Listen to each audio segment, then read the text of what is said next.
Fala pessoal, Carol na área, trazendo mais um vídeo aqui no canal.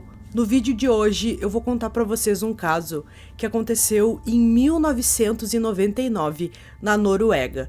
Foi um caso muito chocante, realmente as pessoas ficaram bem assustadas quando isso aconteceu. Digamos que é um dos casos criminais assim mais famosos que tem por lá e é realmente inacreditável. Se você se interessa por esse tipo de conteúdo, casos criminais resolvidos, de mistério, já se inscreve aqui no canal, deixa um like nesse vídeo que isso é muito importante, não esqueça de ativar o sininho de notificações para receber todas as notificações aqui do canal e bora pro vídeo.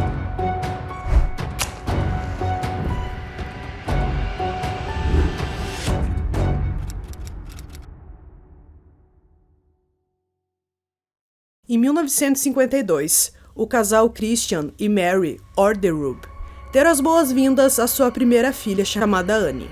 Alguns anos depois, eles adotaram um menino que deram o nome de Per. O pai administrava uma fazenda, chamada Fazenda Orderud, localizada a mais de 120 quilômetros da capital Oslo, e consistia em uma casa principal, uma casa secundária e um celeiro. A casa principal e o celeiro estavam separados por apenas 200 metros. A segunda residência ficava no alto de uma colina. Annie e Per foram criados na fazenda até a idade adulta. Eles sempre ajudaram o pai no serviço, mas viam futuros diferentes para si próprios. Embora Annie fosse a mais velha e adorasse a fazenda, ela não a via como seu futuro. Ela queria ir embora e descobrir e construir a sua própria vida. Em algum momento de sua vida, ela conheceu um homem chamado Per. Sim, o mesmo nome do irmão, e os dois se casaram. Annie e Per se mudaram para Oslo, a capital da Noruega. Eles eram um casal vibrante e bem-sucedido que trabalhavam para um governo.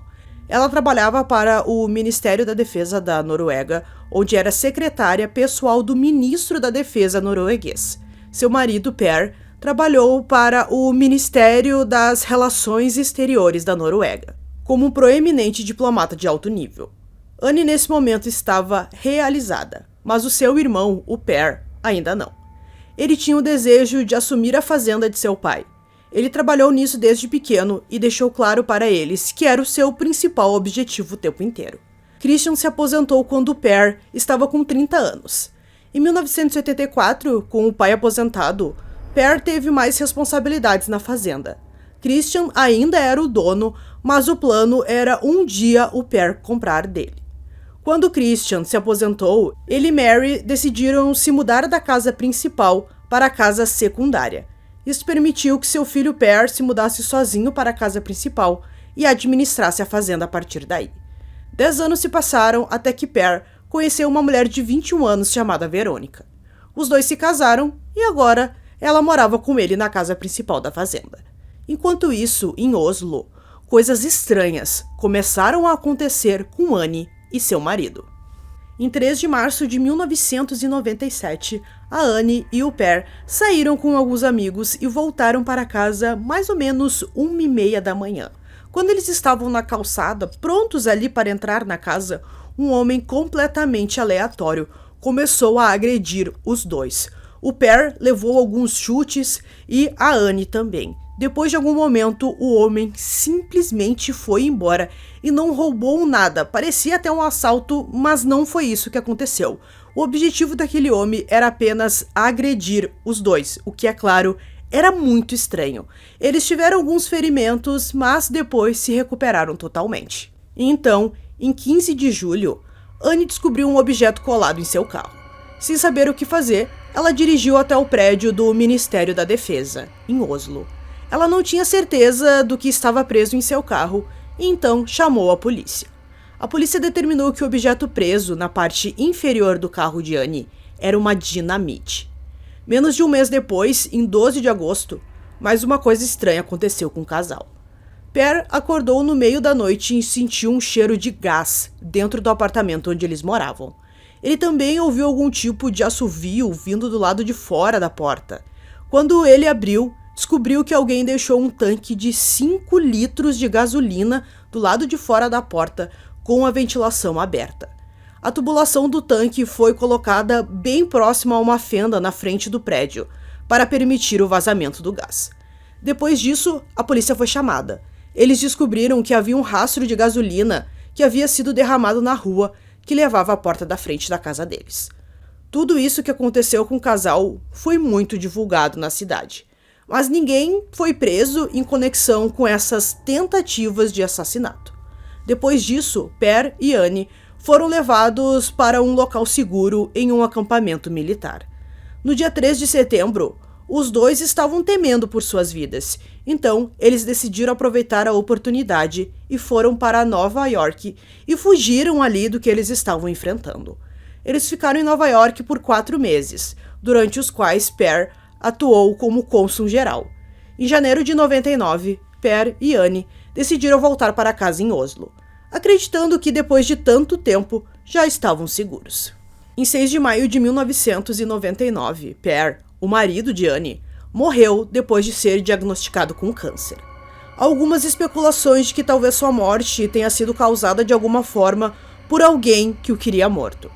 Em 15 de maio, 9 dias após a morte de Per, um homem ligou para a emergência e fez ameaças, dizendo que Annie e seus pais seriam assassinados. A operadora alertou as autoridades sobre as ameaças, mas eles não conseguiram descobrir quem fez essas ligações. Em 22 de maio, Annie estava sofrendo, é claro, com a morte precoce do seu marido e ela decidiu visitar a sua família na fazenda, os seus pais.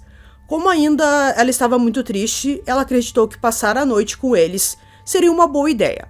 Ela deixou o carro na frente da casa secundária da fazenda e passou a noite com eles. No dia seguinte, o tio de Annie, o irmão de Christian, chamado Hans, foi visitar seu irmão na fazenda. Mas ninguém abriu a porta para ele, o que era bem estranho.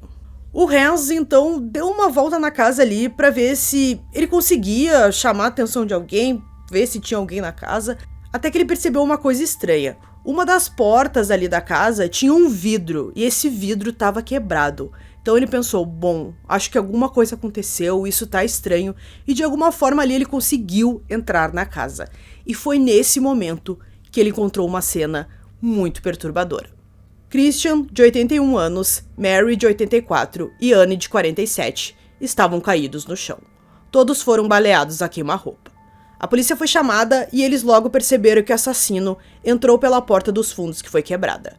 A polícia determinou que Christian e Mary dormiam no quarto principal, que ficava no segundo andar. Christian levou 2 tiros, com 2 armas diferentes. Isso fez com que a polícia suspeitasse que havia 2 assassinos. Eles acreditaram que Christian tentou pegar sua arma que estava escondida, mas foi tarde demais. Mary foi baleada no peito. Mesmo assim, ela saiu do quarto e conseguiu chegar até a sala, mas foi baleada mais uma vez. Annie estava no andar de baixo da casa, então ela deve ter subido correndo depois de ouvir os tiros. Ela foi encontrada no andar de cima, deitada no chão da cozinha, perto da porta de saída, então mostrava ali que ela tentou fugir. A polícia encontrou vários cartuchos que foram usados de 2 armas diferentes. Eles também descobriram que o assassino, ou pelo menos um deles, havia deixado uma pegada parcial no vidro quebrado da porta, provando que ele arrombou e foi por ali que eles entraram. Do lado de fora da casa, a polícia encontrou uma meia de lã tricotada à mão. A teoria da polícia é que os assassinos usavam meias por cima dos sapatos para evitar deixar marcas no local.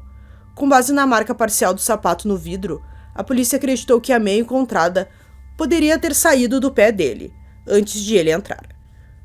Quase desde o início da investigação, a polícia acreditou que as vítimas conheciam o assassino ou os assassinos.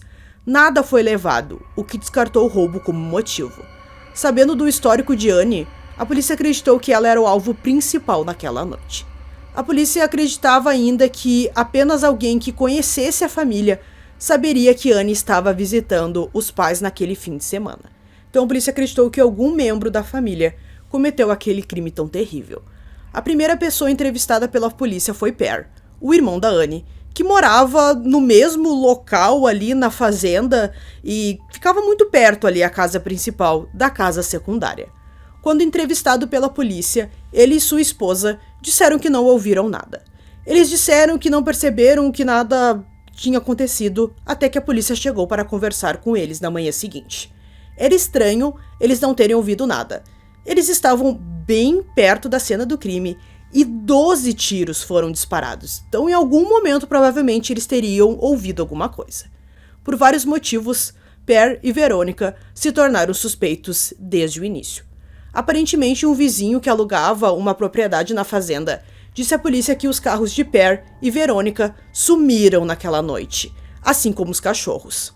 À medida que a polícia começou a investigar o motivo desse crime, eles descobriram detalhes sobre a família Orderud. Christian e Per chegaram a um acordo sobre a venda da fazenda, depois de aposentado.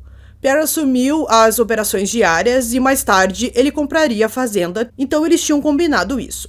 Mais tarde, a polícia soube que Christian havia encontrado algumas declarações de imposto da fazenda depois de se aposentar. Per havia se indicado como proprietário da fazenda nos formulários, embora nenhuma venda tivesse sido feita. O pai, é claro, ficou muito incomodado com isso, pois sentia que seu filho estava mentindo e também que Per não estava cumprindo com o acordo. Christian contratou um advogado e aumentou o preço que Per teria que pagar pela fazenda da família. A polícia também descobriu que, por ser a irmã mais velha, a Annie era a primeira da linha de sucessão a herdar a fazenda. Aparentemente, Christian também estava chateado com Per porque a fazenda não estava indo bem, ela não estava sendo bem administrada por ele. Per também havia feito um empréstimo para a fazenda e isso poderia colocar novamente em risco o futuro financeiro da fazenda, prejudicando não apenas a si mesmo, mas também como a sua irmã. Christian e Per tiveram uma grande briga por causa do funcionamento financeiro da fazenda. O pai e o filho pararam de se falar por um ano por causa dessa discussão.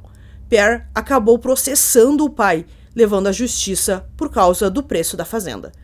O tribunal concluiu que Christian tinha assinado um contrato e acordado o preço da fazenda e que era impróprio aumentar o preço posteriormente. Christian recorreu dessa decisão, alegando que nunca assinou nenhum documento.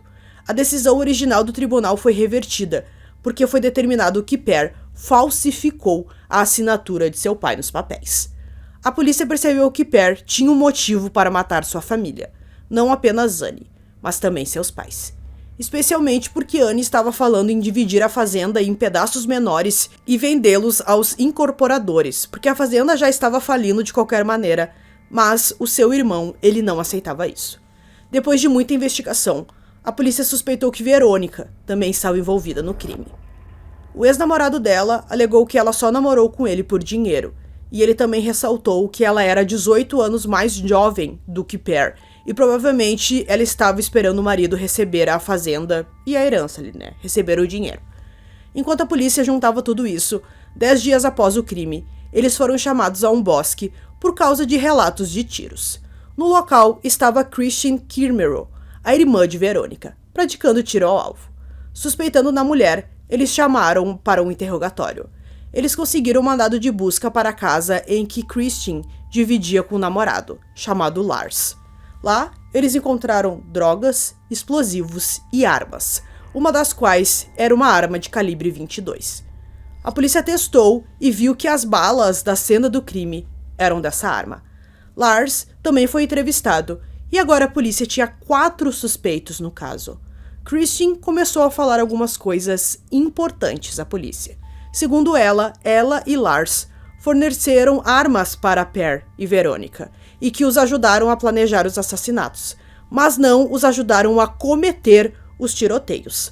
Lars, por outro lado, admitiu ter fornecido armas a Per e Verônica, mas ele negou saber qualquer coisa sobre o uso dessas armas para um assassinato. À medida que a investigação continuou, Christine, Lars e outros amigos contaram algumas histórias diferentes sobre o seu paradeiro na noite do tiroteio, todas contradizendo-se e ao mesmo tempo revelando mais sobre o seu potencial envolvimento e também as suas motivações. A polícia pressionou o Lars sobre uma arma que ele tinha. Ele disse que vendeu essa arma, mas a polícia conseguiu descobrir que ele estava praticando tiro ao alvo com ela na floresta, depois do crime. A polícia foi até o local e lá eles encontraram a arma, que correspondia às balas encontradas na cena do crime. Em algum momento, ocorreu o funeral dos 3 membros da família Orderud. Por lá, Per foi visto chorando pela sua família. Em algum momento de junho ou julho, Pierre e Verônica são presos e acusados do assassinato. Christian e Lars já haviam sido presos sob acusações de porte ilegal de arma de fogo, mas agora eles também foram acusados de cumplicidade em cometer um assassinato. Em 22 de junho de 2001, Pierre, Verônica e Christian foram condenados por todas as acusações, que incluem cumplicidade em cometer assassinato premeditado. Cada um deles recebeu uma sentença de 21 anos de prisão. Todos apelaram de suas sentenças. Lars foi considerado culpado de acusações envolvendo armas ilegais. Ele foi condenado a apenas 2 anos e meio de prisão, mas depois a sua pena aumentou para 16. Não se sabe quem realmente atirou neles. Isso nunca foi provado. Depois de tudo isso, Pierre e Verônica permaneceram juntos e continuam mantendo sua inocência. Eles até contrataram investigadores particulares para tentar limpar seus nomes. Em 2018, uma testemunha ligou Lars à ligação feita para a emergência em 1999, que ameaçava Liane e seus pais. Não sabemos por que essa testemunha esperou 20 anos para se apresentar. Pierre e Verônica entraram com um pedido formal para reabrir o caso. O seu investigador produziu mais de 1000 páginas e 28 vídeos de material para a comissão estatal, encarregada de avaliar se as investigações criminais deveriam ser reabertas. O investigador afirma ter descoberto novas evidências que inocentam Pierre e Verônica. Um primo de Pierre afirmou ter contato com algumas fontes criminosas em Oslo que alegaram que 2 iugoslavos da Suécia cometeram os assassinatos num ataque ordenado. Uma coisa ali aleatória que não tinha ligação com o Pierre.